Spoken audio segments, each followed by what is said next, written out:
नमस्कार, मी प्रसाद रूप. गोवा माझ्यासाठी कायमच फार आवडीचा विषय ठरला आहे.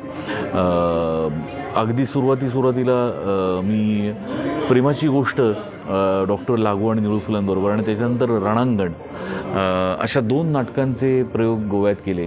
संगीत नाटक अकादमीच्या थिएटरला पण केले, मापुसामध्ये केले, फोंड्याला केले, पणजीला केले आणि त्या वेळेपासून मला गोव्याचा ऑडियन्स कळायला लागला आहे. सो मला गोव्यात कुठलीही कलाकृती परफॉर्म करायला, मग नाटक असेल किंवा सिनेमा असेल, मला फार आवडतं. कारण गोव्याचा ऑडियन्स प्रचंड क्रीम ऑडियन्स आहे आणि I always love to be in Goa मला आवडतो. नमस्कार, मी प्रसाद रूप. गोवा माझ्यासाठी कायमच फार आवडीचा विषय ठरला आहे. अगदी सुरुवातीला मी प्रेमाची गोष्ट डॉक्टर लागू आणि निळू फुलांबरोबर आणि त्याच्यानंतर रणांगण अशा 2 नाटकांचे प्रयोग गोव्यात केले.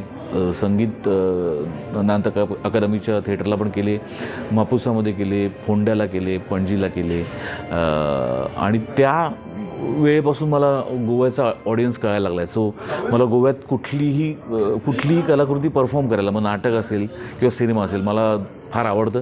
कारण गोव्याचा ऑडियन्स प्रचंड क्रीम ऑडियन्स आहे आणि I always love to be in Goa मला आवडतो.